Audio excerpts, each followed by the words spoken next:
Hi folks, I'm John Whidden and this is my friend Steve McLeod. We're coming to you from Halifax, Nova Scotia, and welcome to This Sonic Obsession.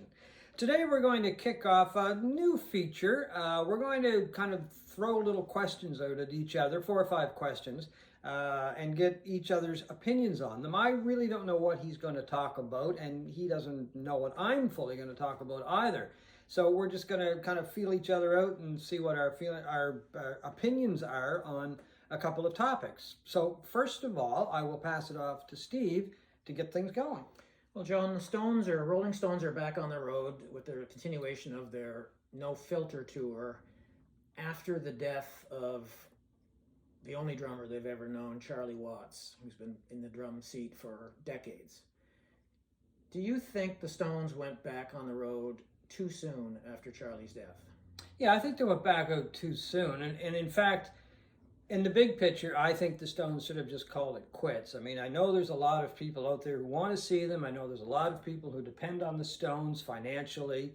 I think the Stones actually enjoy going out to play, but I think in respect to Charlie and the legacy of the Rolling Stones, I think they should have just called it quits. And I mean, this really kind of brings up the big question as to how much longer can they do it? Right? I mean, I think they enjoy playing. They've been sort of suggesting that this would be the last tour, perhaps, right? Yeah, and if indeed it is the last tour, why didn't they just shelve it? I mean, as I say, I know there's people depend on them. I know there's people want to see them.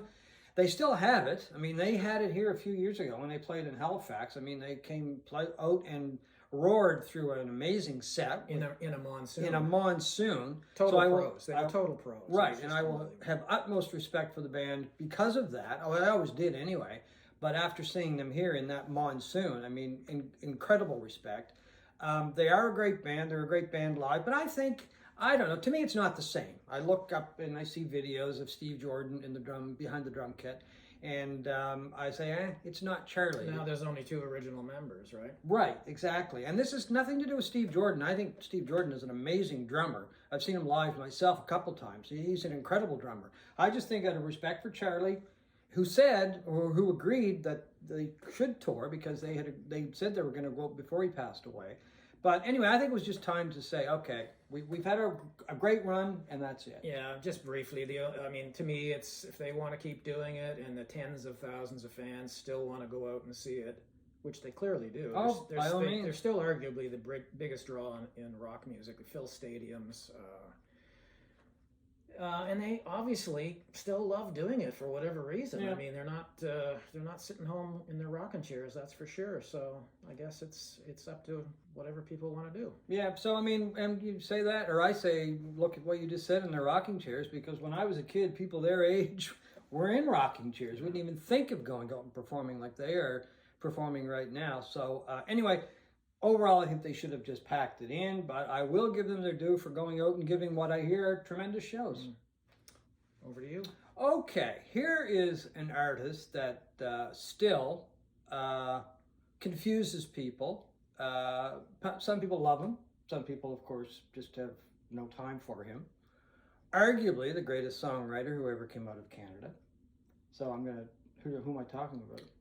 I think you're talking about Neil Young. Okay, so what's your preference? Neil Young acoustic or Neil Young electric?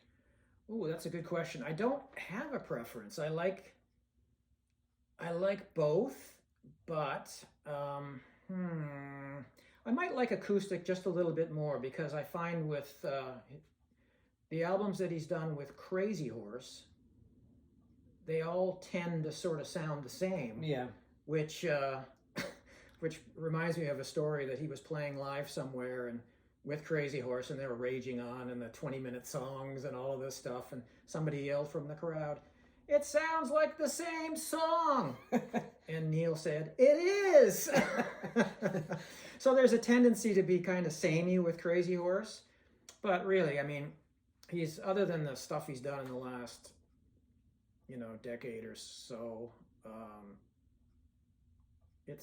he's one of my favorite artists. And I mean, his acoustic stuff, who doesn't like After the Gold Rush and Harvest? Oh, I know, yeah. These incredible albums, particularly the run in the 1970s. So it's hard to pick. To me, it's hard to separate the two. But if I had to put one slightly ahead of the other, I would say is acoustic. Okay, see, I can't really tell you. I brought up the question, but I can't make the choice because I mean I love it all. It's that simple. I mean, he does both of them very well. But I think I'm kind of gonna have to side with you on this one. I think I would probably go with the acoustic side. There's just a little more variety. Yeah, in acoustic stuff. And the electric stuff, especially the stuff with Crazy Horse, does sound very similar. I love it. Don't get me wrong. But yeah, if somebody said you had to make a choice, I'd probably go with the more acoustic stuff. Yeah. So anyway, over to you. Okay, John. Here's a theoretical for you. You're only allowed to listen to 2 Beatle albums for the rest of your life. Or, no, sorry, 1 Beatle album. You can listen to other stuff, but you're limited to 1 Beatle album, and it's out of the following 2 choices. What would you choose? Sgt. Pepper or Abbey Road? I would have to go with Abbey Road. And why, John?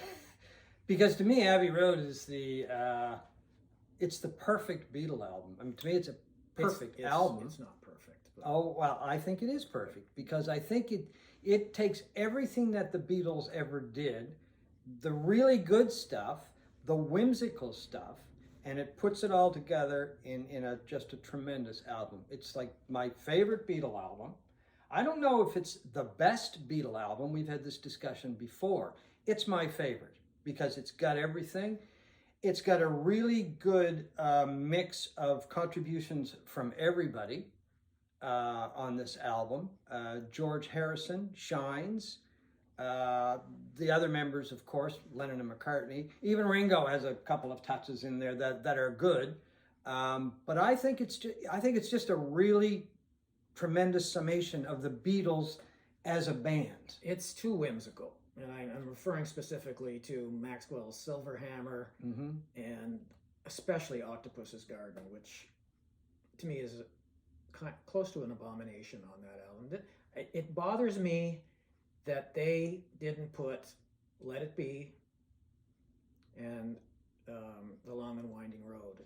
Drop those other 2 songs, put those on there. It would be the greatest Beatles album of all time. It would be absolute perfection. And for whatever reason, they always got to have that side of McCartney that's a little kind of, well, whimsical is a nice word for it. Yeah, well, that's what I enjoy. I like that aspect of it. I mean, When I'm 64, I mean, you could say that's pretty whimsical. Oh, I don't think so. I think that's a really good one. So. Well, I mean, I like it. Don't get me wrong. I would choose Sgt. Pepper, even though it bothers me that they had a couple songs on there they could have taken off, like the Sgt. Pepper Reprieve or whatever it's called. Yeah. And maybe I don't like the George Harrison Sitar Fest song. I can't even remember the name of it. When they could have put Penny Lane and Strawberry Fields Forever on that album again would have just been. I mean, it's already a great album, but it would have been absolute perfection. Yeah, but I think that to me that's one of the things that I loved about love and still loved and love about the Beatles is that they were able to mix that stuff and come up with just incredible albums. Incredible when they were released and incredible today. So, my turn? Your turn. Okay. Syd Barrett, Pink Floyd, or Dave Gilmour, Pink Floyd. And I say that because obviously Gilmour replaced Syd Barrett. Yeah, it's a no-brainer for me. I don't think I've listened to all the Syd Barrett iteration albums of Pink Floyd's. It's Gilmour all the way. So, to me it begins at for Pink Floyd it begins at metal and then moves up from there. I just find again there's that whimsical thing coming up again. Very much so. Very much Syd Barrett was just too whimsical for my taste, too out there. There's nothing that in the Pink Floyd discography from that period that I listened to. I've never gone back to Saucer Full of Secrets or and have I ever listened in entirety to those things? I don't know if I actually ever have. So the Gilmour period it's beautiful, although it's very dark, a lot of it, Yeah. because of Roger Waters and that. But, his guitar playing is just tremendous. And, albums like Wish You Were Here are just, to me, blow everything from that earlier period out of the water.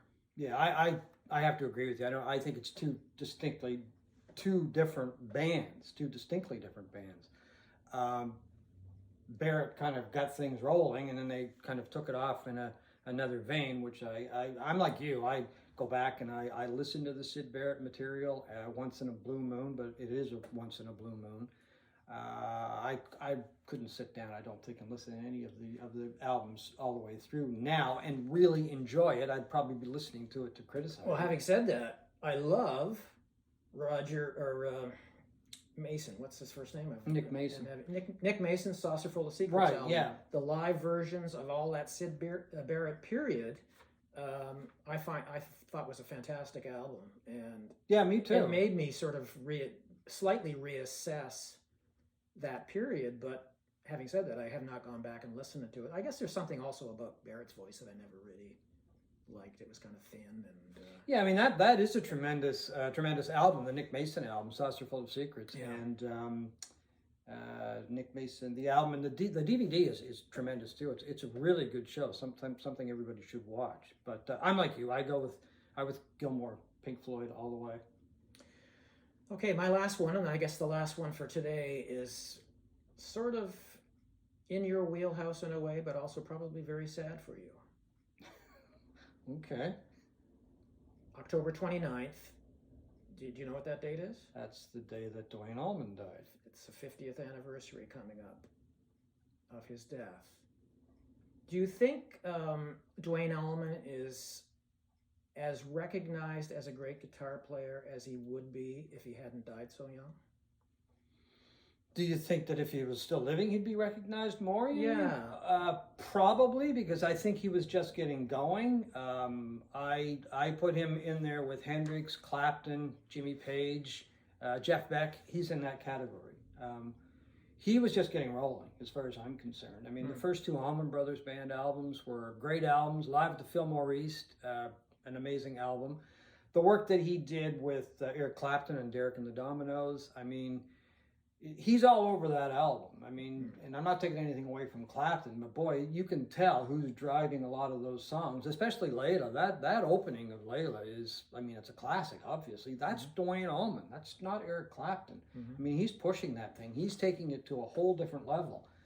And I think because he was getting the respect from Clapton and other musicians, he was just kind of, he was relishing in it. And I think, yeah, I would love to have known what he would have done as far as moving forward. And because I go back and I listen to a lot of his session work, and he drove a lot of sessions that he was on. You can hear his very distinct sound. I mean, and yeah, it terribly unfortunate that he was killed in a motorcycle accident, because yeah, I think he was just getting rolling.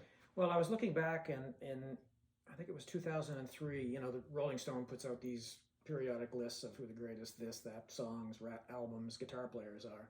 In 2003, he was number 2 on the list, next to Hendrix. No, I forgot about that. Yeah. And I think the latest iteration had him at an 8 or 9 or something, which kind of surprised me.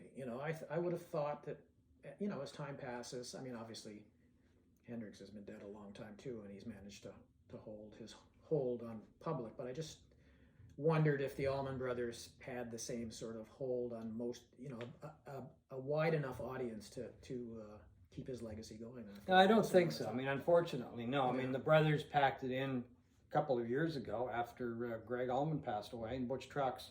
They did do a reunion show at Madison Square Garden a year or so ago. But, I mean, that's it. That's it for the Allman Brothers Band as far as that goes. But I can't see there being a resurgence in people listening to Duane Allman and the Allman Brothers Band down the road. I wish there would be. I think people should go back. I would encourage them to do it, because there's some great music there, especially the first 2 albums, Eat a Peach and Live at the Fillmore. I mean, tremendous music. And, like all great music, it doesn't fade away in its strength and its meaning. Okay.